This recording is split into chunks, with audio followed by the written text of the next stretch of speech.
नमस्कार साथीहरू, free website design ट्युटोरियलको भाग 1 मा यहाँलाई स्वागत छ। म हुँ मोहन प्याकुरेल।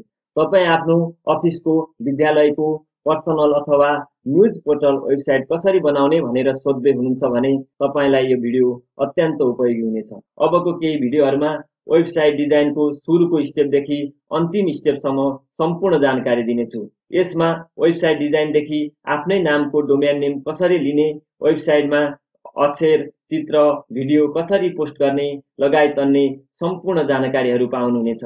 मेरो यो भिडियोलाई भाग 1 देखि नै नछुटाई हेर्नुभयो भने तपाईले पूर्ण रूपमा सुन्दर वेबसाइट बनाउन सक्नुहुनेछ। कृपया यो भिडियो फेसबुक पेजबाट हेर्दै हुनुहुन्छ भने सर्वप्रथम यो पेजलाई लाइक गर्नुहोस्। त्यसपछि यो भिडियोको लिंकमा थिची मेरो युट्युब च्यानलमा पुग्नुहोस् र त्यहाँ रहेको रातो सब्स्क्राइब बटनलाई थिच्नुहोस्। यसो गर्नुभएमा मैले आगामी दिनमा राख्ने भिडियोहरू सबैभन्दा पहिले हेर्न सक्नुहुनेछ। त्यस्तै भिडियोलाई शेयर गरी धेरैभन्दा धेरै व्यक्तिहरूमा पुर्याइदिनु होला। तपाईलाई म अब आउने केही भिडियोहरूमा blogger.com बाट आकर्षक वेबसाइट बनाउन सिकाउने छु। विश्वमा blogger.com बाट पनि धेरै आकर्षक न्युज पोर्टल, अफिसियल र पर्सनल वेबसाइटहरू बन्ने गरेको छ। उदाहरणको लागि मेरो वेबसाइट www.mohanpyakurel.com.np त्यस्तै www.mssdading.edu.np पनि blogger.com बाट नै बनाएको वेबसाइट हो।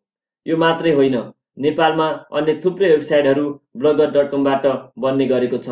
यसबाट वेबसाइट बनाउँदा होस्टिङ कम्पनीलाई पैसा तिर्नुपर्ने झन्झट पनि हुँदैन, साथै फ्रीमा सधैँ प्रयोग गर्न सक्छौं। अब यसको फाइदाको बारेमा चर्चा गरौँ।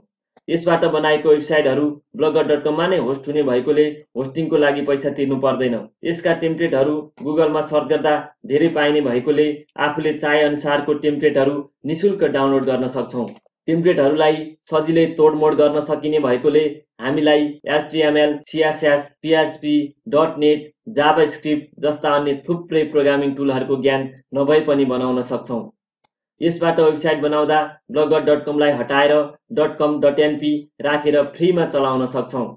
म तपाईहरुलाई अब आउने केही भिडियोहरूमा मेरो विद्यालयको यो वेबसाइट www.mssdading.edu.np मा जस्तो यस्तो मेनुहरू कसरी राख्ने, यो मेनुमा थिच्दा पोस्टहरू देखिने कसरी बनाउने, यहाँ पिक्चरहरू कसरी राख्ने, यहाँ विभिन्न कुराहरू कसरी पोस्ट गर्ने, ब्यानर कसरी बनाउने, अर्को वेबसाइटसँग लिंक कसरी राख्ने, आफ्नो फेसबुक पेजको लाइक बटन कसरी राख्ने, यहाँ mssdading.edu.np देख्नु भएको छ।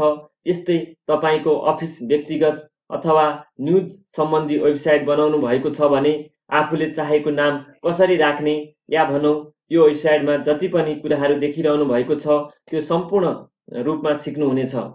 आजलाई यति नै। अर्को भिडियोबाट म प्र्याक्टिकल क्लास सुरु गर्नेछु। कृपया मेरो अब आउने भिडियोहरू हेर्नको लागि मेरो च्यानलमा गई त्यहाँ रहेको रातो सब्स्क्राइब बटनलाई थिच्न नभुल्नु होला र धेरै भन्दा धेरै व्यक्तिहरूमा पुर्याउनको लागि शेयर पनि गरिदिनु होला। त्यस्तै फेसबुकबाट हेर्दै हुनुहुन्छ भने यो पेजलाई लाइक अनि शेयर पनि गर्न नभुल्नु होला, जसले गर्दा आगामी दिनमा यस्तै भिडियोहरू ल्याउनको लागि मलाई हौसला मिल्दछ।